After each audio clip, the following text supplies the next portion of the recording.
Para continuar con nuestra serie de sermones expositivos en el Sermón del Monte, vamos una vez más al Evangelio de Mateo, al capítulo 6, y vamos a leer la porción conocida como el Padre Nuestro, Mateo capítulo 6, versículo 9 al 15. Vosotros pues oraréis así: Padre nuestro que estás en los cielos, santificado sea tu nombre, venga tu reino. Hágase tu voluntad como en el cielo, así también en la tierra. El pan nuestro de cada día, dánoslo hoy, y perdónanos nuestras deudas, como también nosotros perdonamos a nuestros deudores. Y no nos metas en tentación, mas líbranos del mal, porque tuyo es el reino y el poder y la gloria por todos los siglos. Amén. Porque si perdonáis a los hombres sus ofensas, os perdonará también a vosotros vuestro Padre Celestial. Mas si no perdonáis a los hombres sus ofensas, tampoco vuestro Padre os perdonará vuestras ofensas. La semana pasada nosotros iniciamos el estudio de esta quinta petición del Padre Nuestro, esa oración que Cristo nos dejó como un modelo para enseñarnos a orar. Y vimos en aquella ocasión cómo Cristo enseña a sus discípulos a pedir perdón por sus pecados, pero no como criminales culpables que vienen delante de su juez clamando por misericordia, sino más bien como hijos perdonados que vienen delante de un Padre a restaurar la comunión con Él. Todo verdadero creyente ha pasado por la experiencia de venir delante de Dios como un criminal culpable que pide clemencia ante un juez. Pero una vez ese perdón ha sido otorgado, ahora debe continuar ese mismo hombre pidiendo perdón por sus pecados, por cuanto estos bloquean su comunión con Dios.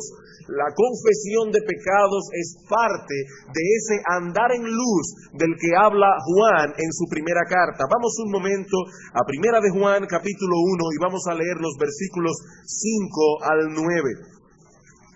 Primera de Juan, capítulo 1, versículos 5 al 9. Dice el apóstol Juan: este es el mensaje que hemos oído de él y os anunciamos.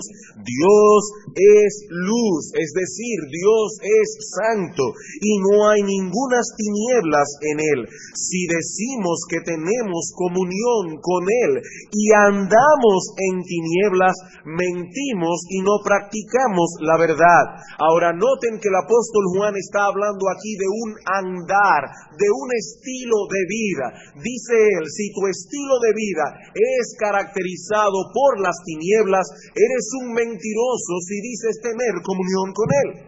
Ahora, ¿está Juan implicando que un verdadero creyente nunca comete ningún pecado? Sigue diciendo Juan: pero si andamos en luz, como él está en luz, tenemos comunión unos con otros, y la sangre de Jesucristo su Hijo nos limpia de todo pecado. El hecho de andar en luz no elimina la necesidad de que la sangre de Jesucristo continúe haciéndose efectiva en nuestras vidas, limpiando nuestros pecados diariamente. Si decimos que no tenemos pecado, nos engañamos a nosotros mismos y la verdad no está en nosotros. Si confesamos nuestros pecados, Él es fiel y justo para perdonar nuestros pecados y limpiarnos de toda maldad.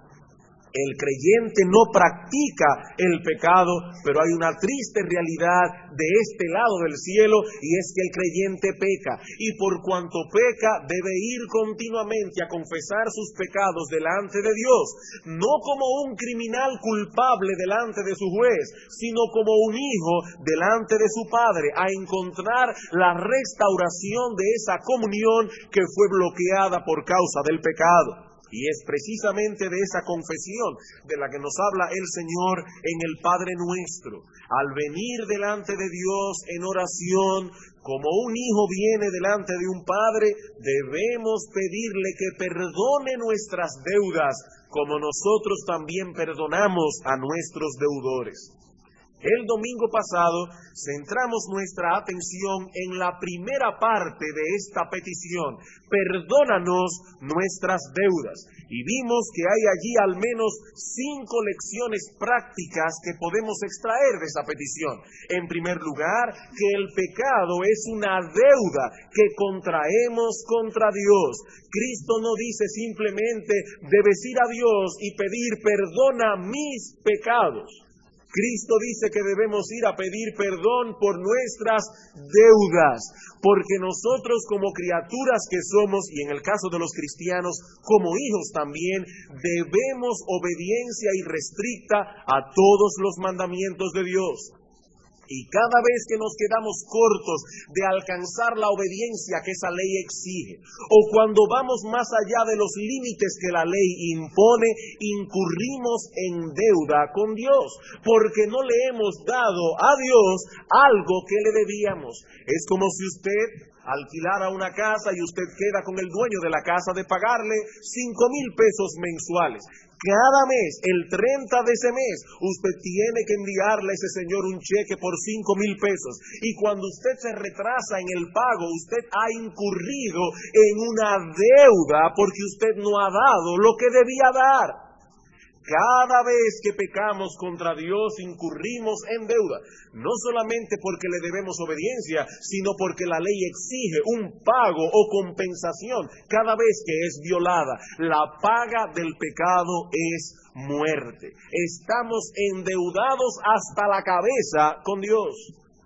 Ahora, lo segundo que aprendemos en esa petición es que es una deuda impagable. Lo segundo que aprendemos en esa petición es que la deuda es tan grande que nosotros no podemos pagarla por nosotros mismos.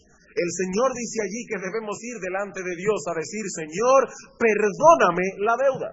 No ir delante de Dios: mira, Señor, voy a rezar 25 Padre Nuestro y con esa penitencia pienso pagarte la deuda. No, es una deuda que yo no puedo pagar. No importa cuánta penitencia yo haga delante de Dios. Debo ir humildemente y pedir al Señor: perdóname la deuda, condónamela, porque yo no te la puedo pagar. En tercer lugar, aprendimos que nuestro Dios está inclinado y dispuesto a perdonarnos la deuda. Cristo nunca nos hubiese enseñado a pedir una cosa que nuestro Padre no estuviese dispuesto a dar. Si Cristo dice aquí que debemos ir a Dios y pedir perdón por nuestras deudas, es porque Él está implicando que nuestro Padre tiene un corazón perdonador. Él es bueno y perdonador, dice el salmista, y grande en misericordia para con todos los que le invocan. En cuarto lugar, aprendimos que la confesión es necesaria para que ese perdón filial sea otorgado. Que nadie diga: bueno, ya yo fui perdonado. Dice la Biblia que fui justificado, que todos mis pecados pasados y aún futuros fueron perdonados en la cruz de Cristo. Ya yo no tengo que ir a pedir perdón. No. Si confesamos nuestros pecados, Él es fiel y justo para perdonarlos. Y en quinto lugar, aprendimos que solo Dios tiene potestad para perdonar nuestros pecados. ¿Qué dice esta petición? Padre nuestro que estás en los cielos, perdónanos nuestras deudas. Allí no habla de ningún sacerdote al cual debemos ir a confesar nuestros pecados. Debemos ir directamente a Dios a través de Cristo y pedirle a Él que perdone aquellos pecados que hemos cometido contra Él. Yo no puedo perdonar las ofensas que se han cometido contra otra persona. Debe ser la otra persona la que lo perdone. De igual manera, nuestras ofensas son contra Dios. Solo Dios puede perdonar pecados. Cuando David vino delante de Dios en el Salmo 51, que dijo: contra ti solo he pecado. Y cuando el hijo pródigo regresó a su casa, ¿qué le dijo a su padre? Yo he pecado contra el cielo y contra ti. Dios únicamente puede perdonarnos. Hasta aquí lo que vimos la vez pasada. Pero esta petición contiene una cláusula que no podemos pasar por alto. Cristo dice aquí que debemos pedir a Dios que perdone nuestras deudas, así como también nosotros perdonamos a nuestros deudores. Y esto se trata de algo tan importante que una vez concluida su enseñanza sobre la oración, en el versículo 13, el Señor consideró necesario ampliar aún más el contenido de esta cláusula. Versículo 14 y 15. Porque si perdonáis a los hombres sus ofensas, os perdonará también a vosotros vuestro Padre Celestial. Mas si no perdonáis a los hombres sus ofensas, tampoco vuestro Padre os perdonará vuestras ofensas. Es evidente que hay algo aquí que amerita una seria y cuidadosa consideración, algo de suprema importancia a los ojos de nuestro Señor Jesucristo. Noten, hermanos y amigos, que esa es la única petición del Padre nuestro que Cristo amplía. No amplió santificado sea tu nombre, ni venga tu reino, ni hágase tu voluntad. La única petición del Padre nuestro que Cristo consideró necesario ampliar fue la del perdón de los pecados. La enseñanza básica de esta cláusula, así como de los versículos 14 y 15, es esta: un hombre perdonado debe ser un hombre perdonador. Un hombre perdonado debe ser un hombre perdonador. En palabras sencillas y llanas, eso es lo que el Señor nos está enseñando aquí. Mi amigo, déjame hacerte una pregunta. Cuando llegue el día del juicio, ¿cómo esperas tú presentarte delante de Dios? ¿Esperas presentarte como un pecador perdonado? ¿O esperas más bien enfrentarte con un juez que te dará lo que mereces? ¿Qué esperas tú? Bueno, si deseas presentarte ante Dios como un pecador perdonado, he aquí una verdad que debes tomar muy en serio. De acuerdo a la enseñanza de Cristo en este pasaje, un hombre perdonado será un hombre perdonador. De una forma u otra, el perdón de Dios y el nuestro están íntimamente relacionados, inseparables, unidos uno del otro. Así que si de veras estás interesado en la salvación de tu alma y en el perdón divino, tú debes poner especial atención, una atención cuidadosa a lo que estaremos exponiendo en la mañana de hoy. Y una vez más, debo recordar lo que decía la vez pasada, que en cuanto a esta petición específica, la quinta petición del Padre Nuestro, me estoy basando en la estructura general de un estudio hecho por otro hombre de Dios al respecto. Veamos en primer lugar, acerca de esta frase, la relación que existe entre el perdón de Dios y nuestro perdón. ¿Cuál es la relación que existe entre nuestro perdón y el perdón de Dios? Debo adelantarme a decir que esta cláusula ha sido objeto de muchas malas interpretaciones, que no solo tergiversan la enseñanza de nuestro texto, sino también que niegan otras enseñanzas de la palabra de Dios. Por lo que debemos prestar una cuidadosa atención al significado de la frase en sí, para luego entonces considerar las implicaciones que podemos derivar de ella. Ahora, quizás la mejor forma de enfrentar el significado de este texto es viendo primeramente lo que no significa. Y así vamos a echar a un lado cualquier mala interpretación que pueda haber en nuestra mente y será más fácil poder ver cuál es la correcta interpretación de nuestro texto. En primer lugar, el Señor no está diciendo aquí que el perdón de Dios depende de nuestro perdón.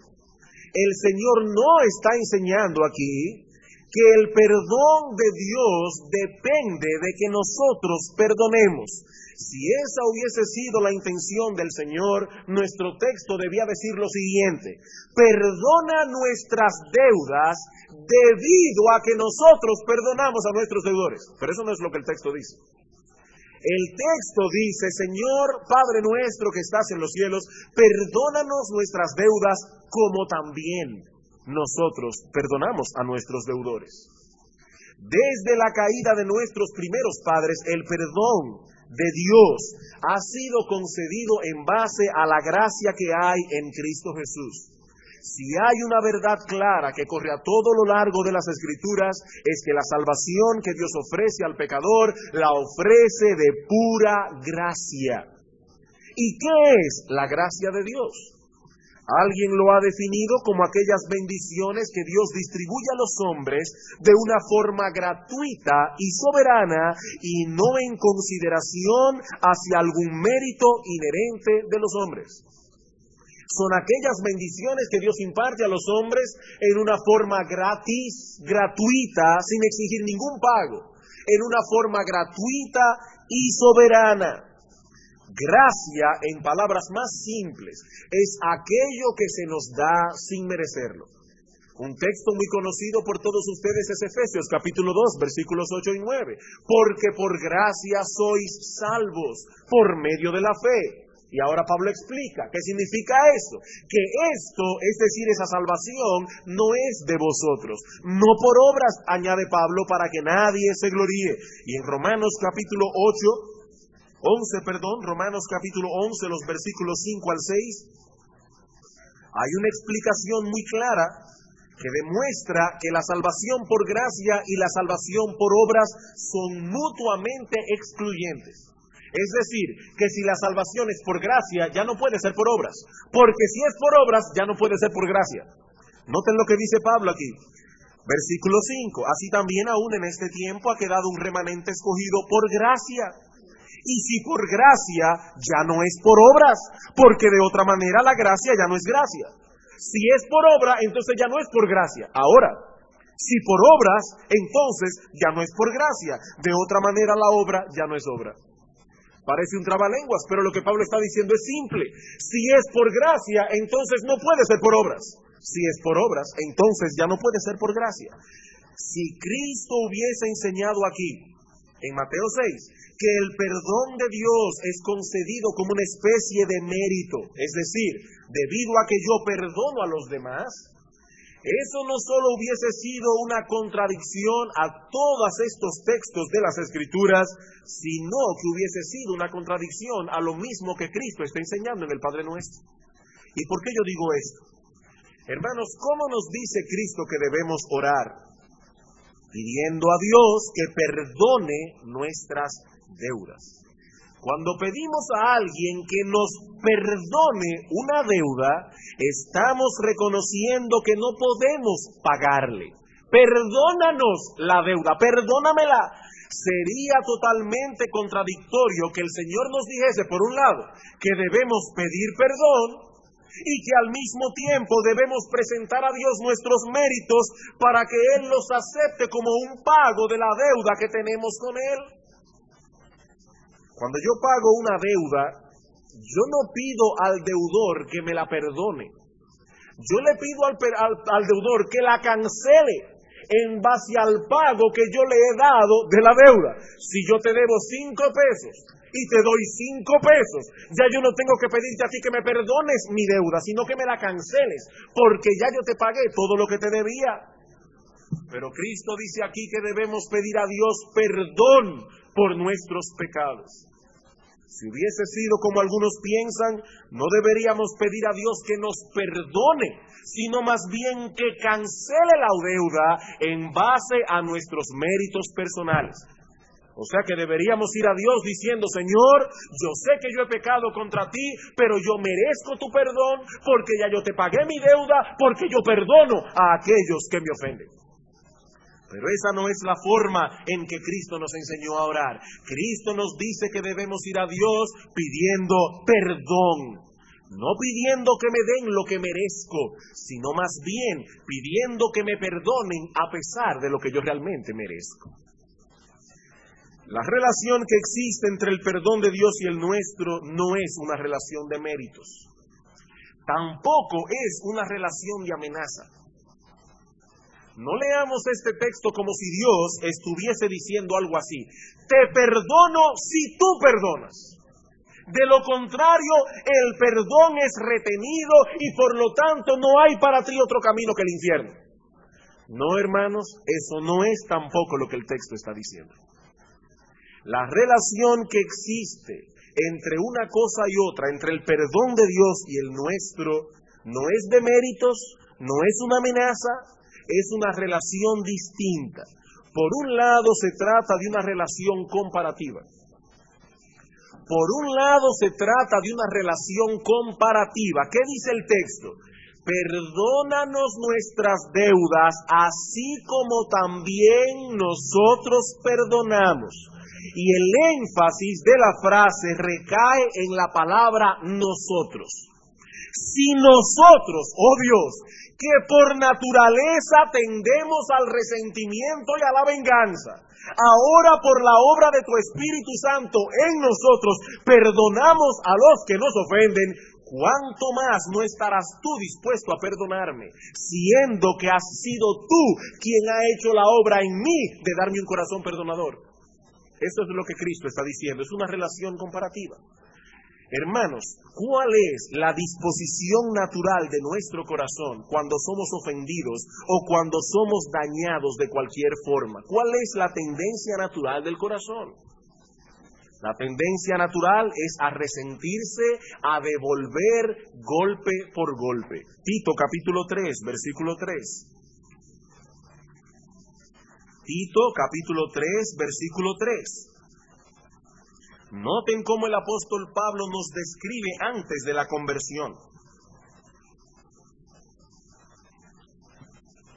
Porque nosotros también, incluyendo al mismo Pablo, éramos en otro tiempo insensatos, rebeldes, extraviados, esclavos de concupiscencias y deleites diversos, viviendo en malicia y envidia, aborrecibles y aborreciéndonos unos a otros. Esa era nuestra condición antes de conocer a Cristo. Aborrecibles y aborreciéndonos unos a otros.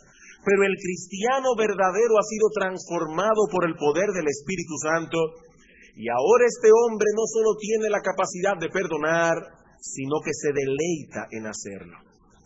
Y cuando este hombre o esta mujer va delante de Dios pidiendo perdón por sus pecados, puede hacerlo con la confianza de que ha sido ese mismo Dios quien ha hecho esa obra en su corazón. Porque nuestro Dios es abundante en perdonar y Él quiere que sus hijos lo imiten a Él en eso. Sed imitadores de Dios como hijos amados. Nuestro Dios es bueno, nuestro Dios es perdonador y Él quiere que sus hijos lo imiten a Él en esto. Señor, tú obraste en mí. Señor, tú cambiaste por gracia esa disposición vengativa de mi corazón y me has dado una disposición perdonadora. ¿No me perdonarás tú, oh Dios? Tú, cuya capacidad de perdón es infinita y cuya capacidad ha sido manifestada precisamente al darme a mí esa disposición, esa capacidad de perdonar a los que me ofenden. Esa es la idea de nuestro texto. Perdónanos como también nosotros perdonamos. El que nosotros percibamos esa poderosa inclinación a perdonar es un testimonio de que la gracia ha obrado en nuestro corazón. Porque nosotros no somos así por naturaleza. Esa disposición nuestra, hermanos, no es más que una pequeña gota del océano perdonador del corazón divino. Es un reflejo imperfecto del perdón que hay en Dios. Ese mismo sentido de comparación lo vemos en Mateo capítulo 7, hablando de la oración. El Señor quiere estimularnos a orar. ¿Y qué dice el Señor en el capítulo 7, versículo 11? Hablando de cómo un padre se comporta con un hijo: cuando le pide pan no le va a dar una piedra, cuando le pide pescado no le dará una serpiente. Versículo 11, pues si vosotros, siendo malos, sabéis dar buenas dádivas a vuestros hijos, ¿cuánto más vuestro Padre que está en los cielos dará buenas cosas a los que le pidan? Es una comparación. Si nosotros que por naturaleza tenemos la tendencia a ser vengativos por la obra poderosa de la gracia divina, ahora nos deleitamos en conceder el perdón, ¿cuánto más presto no estará Dios de perdonarnos? Pero por el otro lado, no solamente vemos aquí una relación de comparación, sino también de constreñimiento. Lo voy a explicar ahora. No solo hay una comparación, sino que hay aquí una relación de constreñimiento. La comprensión del perdón divino es algo que nos constriñe, es algo que nos compele, es algo que nos mueve poderosamente a perdonar.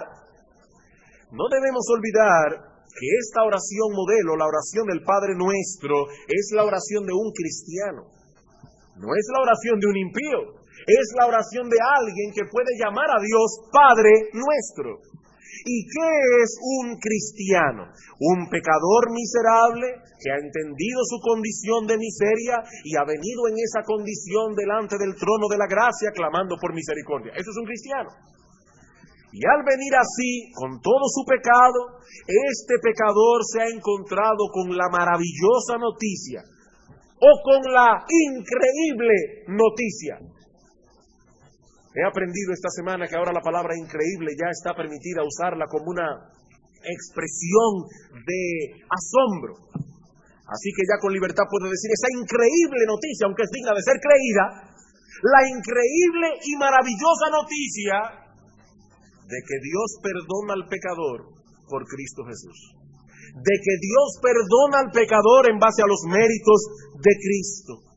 Esa es la enseñanza que Cristo nos ilustra en la parábola del Hijo Pródigo, una parábola muy conocida. Alguien ha dicho que esta parábola no debería llamarse la parábola del Hijo Pródigo, sino más bien la parábola del Padre Misericordioso. Este muchacho había quebrantado el corazón de su padre y había caído muy bajo en su pecado y en su miseria, pero tan pronto volvió en sí y decidió regresar a casa de su padre, así sucio como estaba, pero al mismo tiempo con un corazón contrito y humillado, en verdadero arrepentimiento, fue recibido de nuevo con los brazos abiertos. Cristo nos dice que el Padre lo vio de lejos y su corazón fue movido a compasión por el Hijo que había vuelto. Así, hermanos, llegamos nosotros también delante de Dios, sucios, con el corazón quebrantado, reconociendo nuestra locura y nuestra perdición. ¿Y qué encontramos? A un Dios que es amplio en perdonar.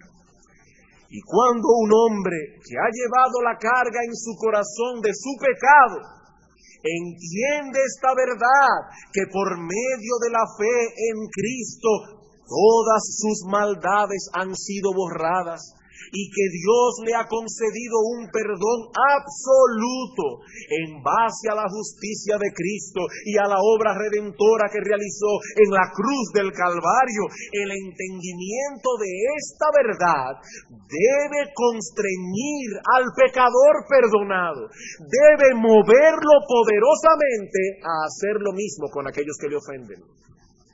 Por eso dice Pablo en 2 Corintios 5:14, el amor de Cristo nos constriñe. Literalmente, el amor de Cristo me presiona. Si hemos entendido realmente cuál era nuestra condición pecadora delante de Dios, y que aún así Dios nos ha perdonado por completo, seremos compelidos aún en contra de los impulsos pecaminosos que aún residen en el corazón. No se extrañen, esos residuos pecaminosos están allí todavía, pero aún a pesar de esos residuos y sus impulsos pecaminosos, este hombre ahora puede perdonar a aquellos que le ofenden. De no ser así, tenemos buenas razones para dudar de la genuinidad de nuestro arrepentimiento. Tenemos razones. El gran Dios de los cielos, a quien adoran los querubines alrededor del trono cantando Santo, Santo, Santo, Jehová de los ejércitos, toda la tierra está llena de tu gloria. Ese gran Dios perdonó mi deuda de pura gracia.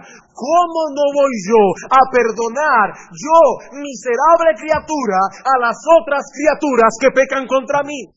A menos que yo no me considere ser una miserable criatura. A menos que yo no me considere ser una criatura miserable. Y si es así, yo te pregunto, amigo mío, ¿de qué fue entonces que te arrepentiste? ¿De qué fue que te arrepentiste? Decir que hemos sido perdonados y tener al mismo tiempo un corazón indispuesto a perdonar es una contradicción. Como alguien ha dicho, cualquiera que dice yo no puedo perdonar es un hombre que nunca se ha visto a sí mismo en necesidad de ser perdonado. Ese hombre nunca ha entendido lo negro de su corazón. Tan pronto yo entiendo que fueron mis pecados los que presionaron los clavos que clavaron a Cristo en la cruz del Calvario, ya no hay nada que otras criaturas puedan hacerme que yo no pueda perdonar. Por eso alguien dijo en una ocasión que nadie es más tierno que aquel que ha recibido misericordia de parte de Dios y que sabe cuán gentilmente Dios ha tratado con él.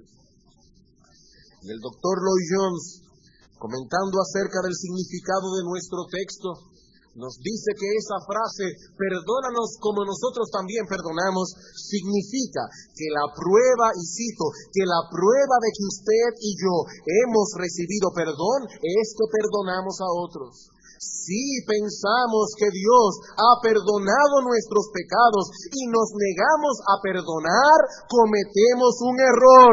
Nunca hemos sido perdonados. Estamos engañados y camino al infierno. Nunca hemos recibido perdón de Dios.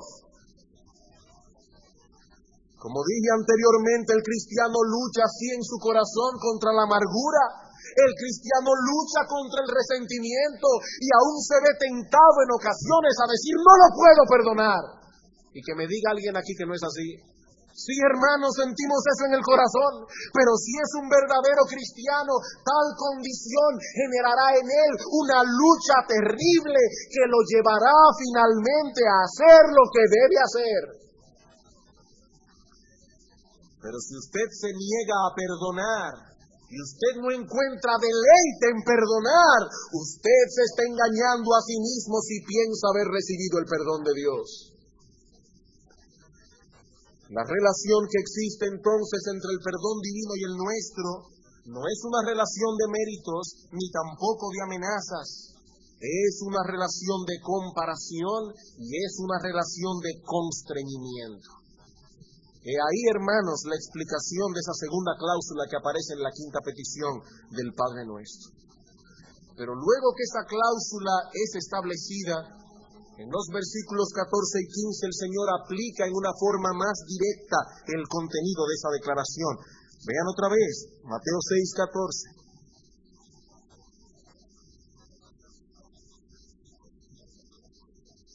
Porque si perdonáis a los hombres sus ofensas, os perdonará también a vosotros vuestro Padre Celestial.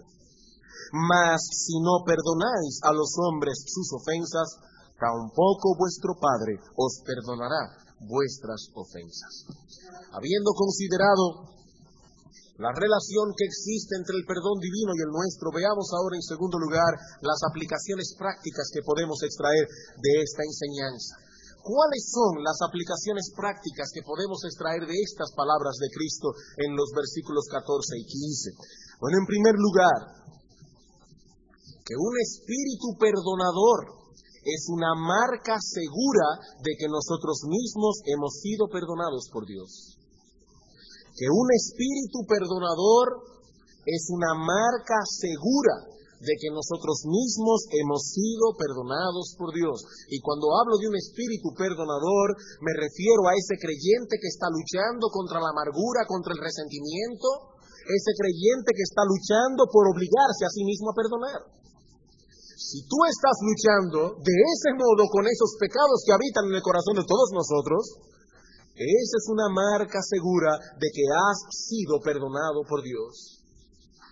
Y una vez más debemos recalcar el hecho de que la base de nuestro perdón, la base sobre la que descansa nuestro perdón, es la sangre que Cristo derramó en la cruz del Calvario. No somos perdonados por perdonar a otros. Si fuera así, estaríamos perdidos porque la salvación dependería de nosotros mismos y no de la misericordia de Dios. No, mi amigo, la base sobre la cual descansa el perdón divino es la sangre que Cristo derramó en la cruz del Calvario, la cual es aplicada al pecador cuando éste viene delante del trono de la gracia en arrepentimiento y fe. El arrepentimiento y la fe son las dos tenazas con las cuales nosotros nos apropiamos de Cristo. Pero el fruto, noten bien, el fruto de que ese perdón ha sido otorgado es un corazón perdonador. Esa disposición a perdonar no es la base del perdón, ni es el medio a través del cual obtuvimos perdón. Pero una vez el pecador ha sido perdonado, lo manifestará a través de un espíritu perdonador. Repito, esa no es la base ni el medio, pero es el fruto. ¿Qué dice el versículo 14? Porque si perdonáis a los hombres sus ofensas, os perdonará también a vosotros.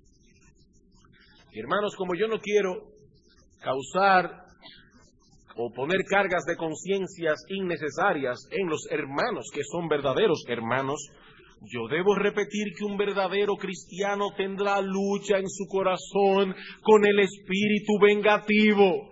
Tendrá lucha en su corazón con el resentimiento. Tendrá lucha en su corazón con la amargura. Pero si es un verdadero cristiano, él tendrá la capacidad de mortificar tales pecados, de darle muerte a esa perversa inclinación de su corazón. Y más aún, se deleitará en hacerlo. Se deleitará en perdonar. Lo segundo que aprendemos, la segunda aplicación práctica es esta. Ahora vemos al revés. La ausencia de ese espíritu perdonador es una muestra clara de que nunca hubo en nosotros un genuino arrepentimiento. La ausencia de ese espíritu perdonador es una muestra clara de que nunca hubo en nosotros un genuino arrepentimiento. Versículo 15. Mas, si no perdonáis a los hombres sus ofensas, tampoco vuestro Padre os perdonará vuestras ofensas. ¿Y por qué esto es así? ¿Por qué Dios no puede perdonar a aquellos que no perdonan?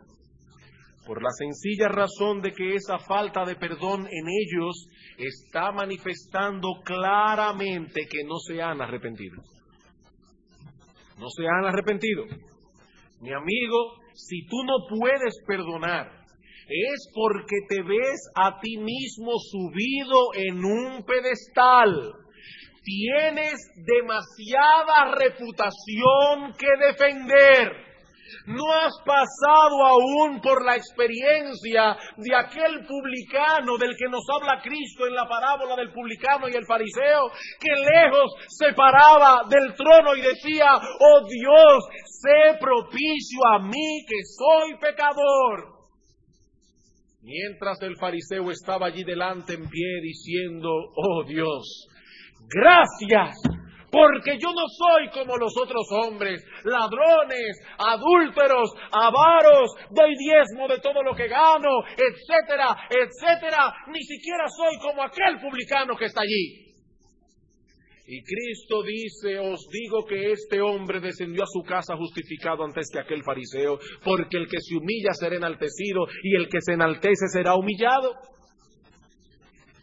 Y a la luz de esto, yo quisiera hacer una pregunta a todos aquellos que están aquí en esta mañana que profesan ser cristianos. A todos aquellos que profesan ser cristianos.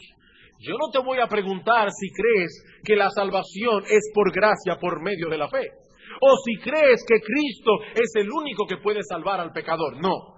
La pregunta que voy a hacerte es mucho más simple, pero quizás más penetrante. ¿Perdonas tú a aquellos que te hacen daño? ¿Perdonas tú a aquellos que, ya sea en una forma consciente o inconsciente, en algo te ha dañado? Mateo capítulo 18. Mateo capítulo 18, versículo 21 en adelante.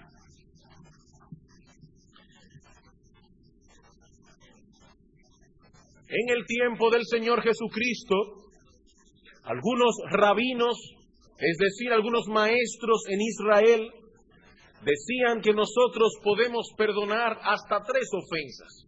La cuarta, olvídate ya, tienes derecho a vengarte. Y el apóstol Pedro va delante de Cristo y para mostrar al Señor cuán generoso y bondadoso y compasivo era su corazón, Cristo dijo, bueno, los mejores maestros dicen 3, lo voy a multiplicar por 2 y todavía le añado 1. Y va a Cristo y le dice en el versículo 21, entonces se le acercó Pedro y le dijo, Señor, ¿cuántas veces perdonará a mi hermano que peque contra mí? ¿Hasta 7? Mira, oh Señor, cuán bueno soy. Aquellos dicen 3, lo multiplico por 2, le sumo 1, estoy dispuesto hasta 7. Jesús le dijo, no te digo hasta 7, sino aún hasta 70 veces 7. Cristo le estaba diciendo, Pedro, el que le pone límites al perdón, el que está contando faltas, ya está loco porque llegue la última. Ya está loco, no importa que sean 7, 10, 18. El punto es que ya quieres llegar al nivel donde tú digas, ya no puedo más, ya Dios me da permiso para vengarme. Pedro dice, no Pedro, olvida la venganza, olvida eso de devolver golpe por golpe. Y ahora le hace una ilustración. Dice que había 2 hombres que le tenían una deuda al rey. Este primer hombre le debía al rey 10,000 talentos, poniéndole el lenguaje de ahora unos 12 millones de dólares. Y como no pudo pagar, ordenó su señor venderle a su mujer e hijos y todo lo que tenía para que le pagase la deuda. Y entonces aquel siervo postrado, versículo 26, le suplicaba diciendo, Señor, ten paciencia conmigo y yo te lo pagaré todo. ¡Qué insensato! ¡Qué insensato! ¿De dónde iba a sacar este hombre dinero para pagar 12 millones de dólares? Lo que debía decir era, perdóname la deuda. Pero el rey le perdonó la deuda. No me debes nada. Pero este hombre salió afuera y se encontró con alguien que le debía 100 pesos. Y dice el texto que lo ahogaba diciendo, págame lo que me debes. Y entonces su consiervo, postrándose a sus pies, le rogaba diciendo, ten paciencia conmigo y yo te lo pagaré todo. Mas él no quiso. Este hombre no había calibrado la deuda que se le había condonado. Este hombre no había calibrado todavía porque era demasiado orgulloso. Cuán gran misericordia había tenido el rey con él. Metió al pobre hombre en la cárcel y cuando los consiervos se dieron cuenta de lo que había hecho, se lo dijeron al rey. Y ese rey indudablemente es una imagen de Dios. ¿Y saben qué hizo el rey? Versículo 32. Entonces llamándole su señor le dijo, siervo malvado. Un hombre que no perdona, según Cristo, es un malvado. Siervo malvado. Toda aquella deuda te perdoné porque me rogaste.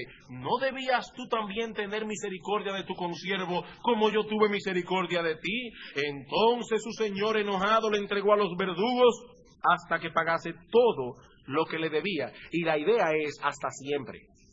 ¿Y qué pasó? Versículo 35, miren cómo Cristo aplica. Así también mi Padre Celestial hará con vosotros si no perdonáis de todo corazón cada uno a su hermano sus ofensas. ¿Y qué es perdonar de todo corazón?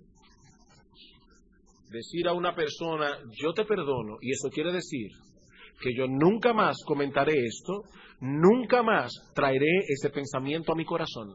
Porque dice la Biblia que nosotros debemos perdonar como Dios nos perdona. Y como Dios perdona, Él dice, yo nunca más me acordaré de vuestros pecados y transgresiones. El perdón significa olvidar. Pero recuerden, hermanos, que nosotros tenemos una mente no glorificada y por lo tanto nosotros recordamos lo que debíamos olvidar y olvidamos lo que debemos recordar. Por lo tanto, muchas veces esas cosas vendrán a mi corazón. Lo que esta persona me hizo, cómo me trató, qué injusto fue, qué duro fue conmigo. Y cuando ese pensamiento venga, yo le diré a mi alma, cállate la boca, porque yo prometí olvidar. Eso es perdonar de todo corazón. Y Cristo dice, el que no perdona de todo corazón, al infierno irá por siempre. porque está mostrando con eso que no tiene un corazón arrepentido. Nunca ha visto la negrura de su pecado. Esa persona todavía está subida en un pedestal, se cree ser alguien y en ese corazón no hay arrepentimiento.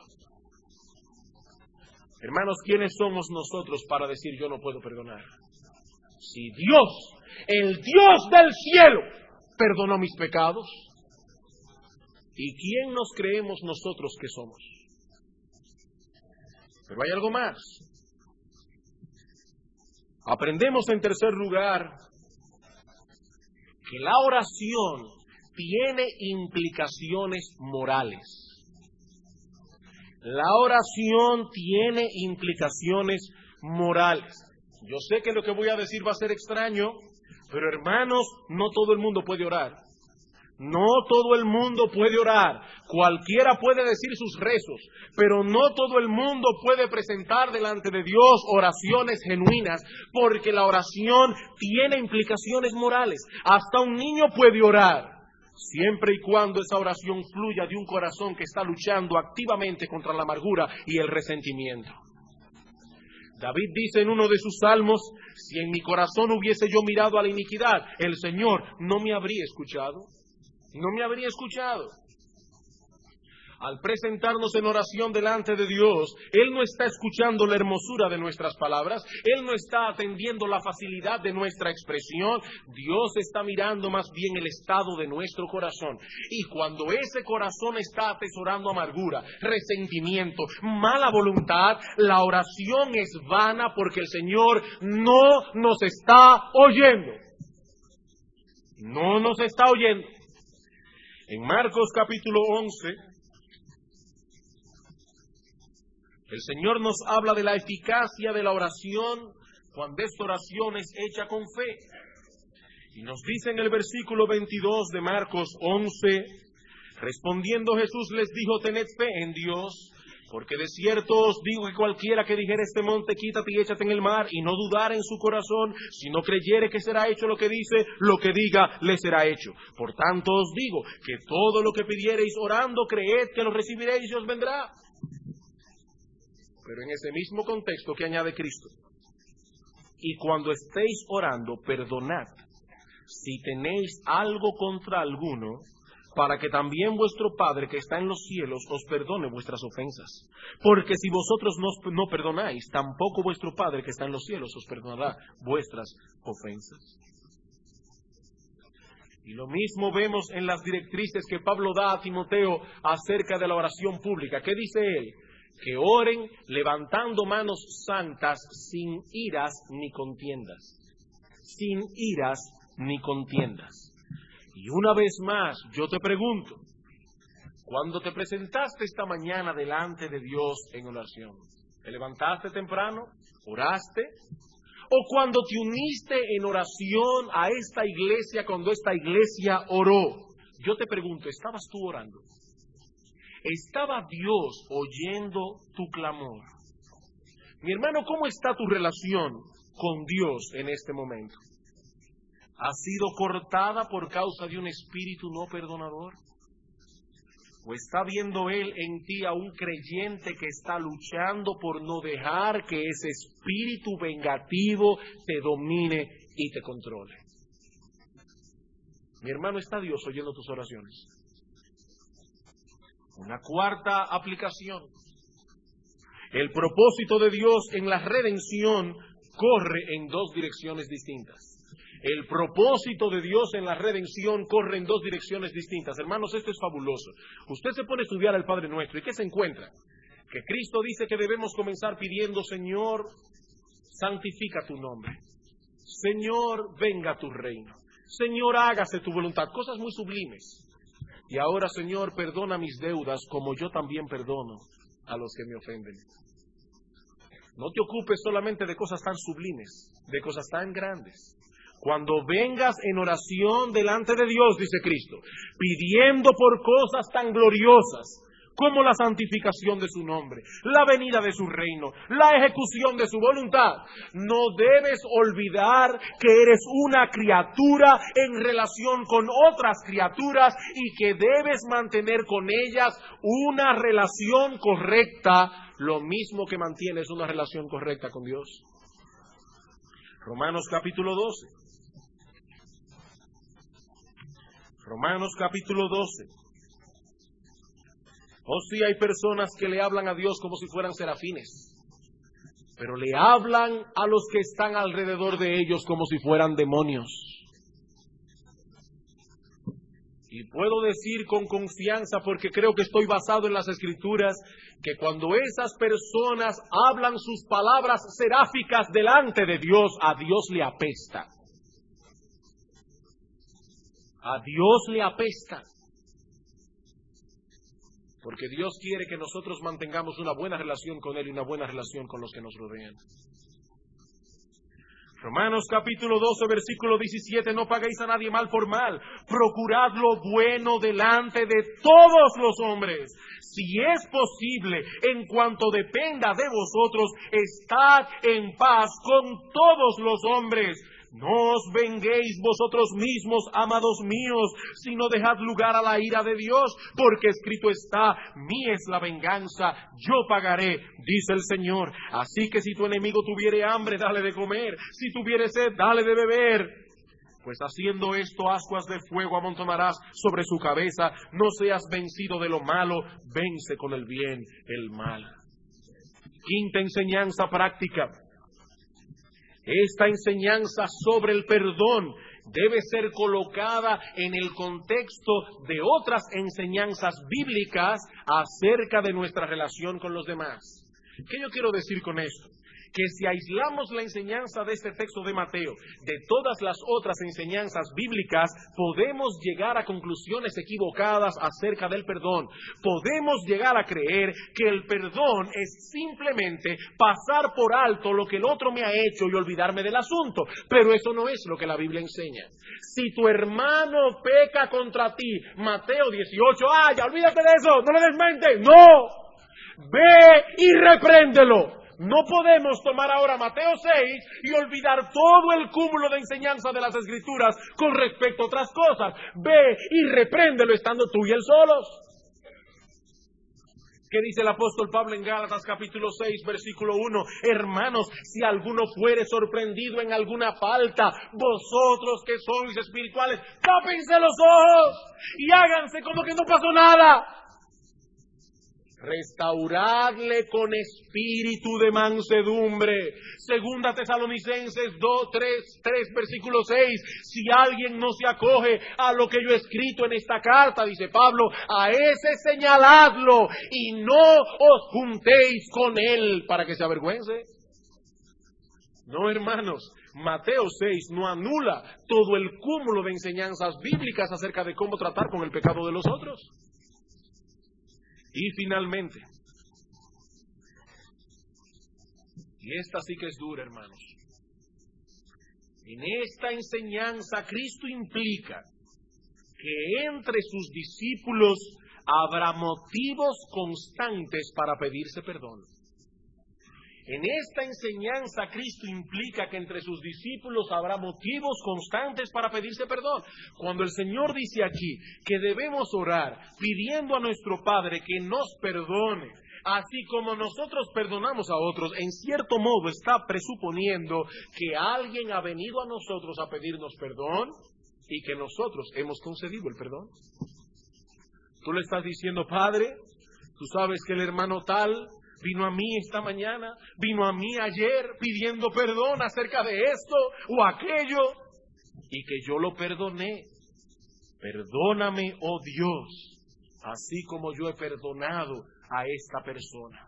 Mi perdón es una gota del océano que hay en ti. Si yo, que soy como soy, he podido perdonar, tengo la certeza de que tú, oh Dios, me perdonarás. Esposos y esposas que están aquí en esta mañana, ¿es ese el clima que se respira en vuestro hogar? Y que nadie me diga a mí que en su casa no ocurre nada que necesite pedirse perdón, porque yo no se lo voy a creer. A menos que usted sea un ángel desencarnado y su esposa otro ángel desencarnado. Pero mi amigo, me va a ser difícil creerlo. Lo que ocurre es que somos tan orgullosos que así como que es difícil perdonar, así mismo es difícil pedir perdón. Y hay personas que prefieren que lo maten antes que decir, perdóname. Prefieren que le den cualquier castigo antes que humillarse y decir, perdóname, porque he hecho lo malo delante de Dios y he hecho lo malo delante de ti. Pero Cristo está diciendo aquí que ese no debe ser el espíritu de los cristianos. Él está diciendo que yo debo ir delante de Dios diciendo, Padre, perdóname, así como yo he perdonado a este que ha venido a mí, humillado pidiendo perdón. Niños y jóvenes, niños, escúchenme y contéstense esa pregunta. ¿Cómo se relacionan ustedes entre sí? Muchos de ustedes, niños, creen que son cristianos porque vienen a la iglesia todos los domingos, porque han sido educados en la palabra de Dios. Niños, pregúntense en su corazón, ¿qué tan dispuesto estoy yo a perdonar a mi hermanito, a mi hermanita, cuando me ofende, cuando me daña? ¿Y qué tan dispuesto estás, niño, joven, a pedir perdón? No como algunos que los padres van y ellos mirando la correa dicen, perdóname. ¿No quiere que le peguen? No, perdóname porque sé que he hecho lo malo delante de Dios, delante de ti. Y lo mismo podemos decir en la relación de los hermanos de la iglesia entre sí. Hermanos, es imposible que no surjan problemas en el desempeño de nuestras relaciones personales. Eso es imposible. Hay personas que dicen, yo no entiendo, en la iglesia pasan cosas. Hermanos, hierro con hierro se aguza. Y mientras más cercanos estemos de alguien, más oportunidades habrá para que surjan conflictos. Y yo te pregunto, tú que profesas ser cristiano, ¿qué tan dispuesto estás a pedir perdón o a conceder perdón a aquellos que te lo piden? Hermanos, no olvidemos esto. La marca por excelencia del verdadero arrepentimiento es la humillación. El hombre que no está luchando contra su orgullo, el hombre que no está luchando contra el pensamiento que viene a nosotros continuamente de que somos importantes, de que los demás tienen que tratarnos de cierta manera. El hombre que no sabe lo que es luchar contra eso, día tras día, hora tras hora, ese hombre no ha experimentado el verdadero arrepentimiento. Y Cristo dijo en una ocasión, si no os arrepentís, pereceréis. He aquí entonces la prueba de fuego de nuestra fe. No somos perdonados por perdonar, no. Pero todo el que ha sido perdonado, todo el que sabe que Dios ha pasado por alto su maldad en base a la justicia de Cristo, le ha recibido de pura gracia por medio de la fe. Este hombre, esta mujer, este joven no tiene otra alternativa. Tiene que perdonar. Tiene que perdonar. Hermanos, que Dios nos ayude a hacer una evaluación juiciosa de nosotros mismos, para que por un lado no seamos engañados, para que tú, mi amigo, no seas engañado por la maldad de tu corazón, que siendo aún de piedra, quiere aparentar que es de carne. Mi amigo, la salvación es por gracia, por medio de la fe. Es un regalo gratuito que Dios ofrece al pecador, un regalo del cual nos apropiamos por medio de la fe. Esa gracia divina no solo nos salva de la condenación del pecado, sino que también nos transforma. Nos transforma. Nadie es el mismo después que cree. Nadie es el mismo después que cree. Y eso se evidencia, entre otras cosas, en nuestro trato con los demás. Mi amigo, si sabes con honestidad que esa transformación no te ha sucedido a ti, debes saber que Dios ofrece perdón en Cristo. Dios ofrece perdón. Ve a Él clamando por misericordia, pídele que te conceda la fe y el arrepentimiento. Pero por el otro lado, que Dios nos ayude para que los cristianos no se dejen confundir, los que son verdaderos y genuinos cristianos, que no se dejen confundir por la lucha que experimenta todo verdadero creyente contra el orgullo y el espíritu vengativo. Mi hermano, si está en ti el mortificar tales pecados, y aún en medio de tu lucha tú sabes lo que es perdonar, y tú sabes lo que es pedir perdón, tú conoces el deleite de esa experiencia cristiana, escucha una vez más las palabras de Cristo: si perdonáis a los hombres sus ofensas, también vuestro Padre os perdonará vuestras ofensas. Vamos a orar. Padre nuestro que estás en los cielos,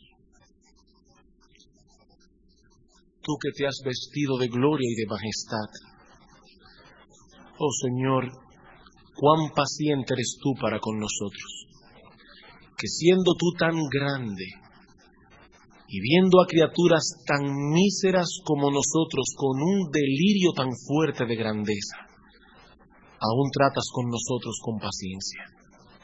Gracias, oh Señor, por haber enviado a nuestro Señor Jesucristo. Pero ahora te pedimos que tú pongas en nuestros corazones el mismo sentir que hubo en Cristo Jesús, el cual, siendo en forma de Dios, no estimó el ser igual a Dios como cosa que aferrarse, sino que se despojó y vino vestido de siervo, y hecho semejante a nosotros, llegó aún hasta la muerte de cruz. Padre, pon humildad en nuestro corazón. Danos la gracia que necesitamos, oh Dios, para poder mortificar el orgullo y la soberbia que día tras día combaten nuestros miembros. Y ayúdanos, oh Padre bueno, para que podamos tener una limpia conciencia, no solo delante de ti, sino, como dice Pablo, también delante de los hombres. De igual manera, Padre, nosotros te pedimos en esta mañana que tú por medio de tu Espíritu uses tu palabra que fue predicada para levantar en algunos un fuerte sentido de necesidad y de pecado, para que vengan en esta mañana arrepentidos delante de ti, clamando por misericordia y perdón. Oh Padre, concédenos el gozo y el privilegio de poder ver a algunos aquí en esta mañana pasar de la muerte a la vida. Te lo pedimos en nombre de nuestro Señor Jesucristo. Amén.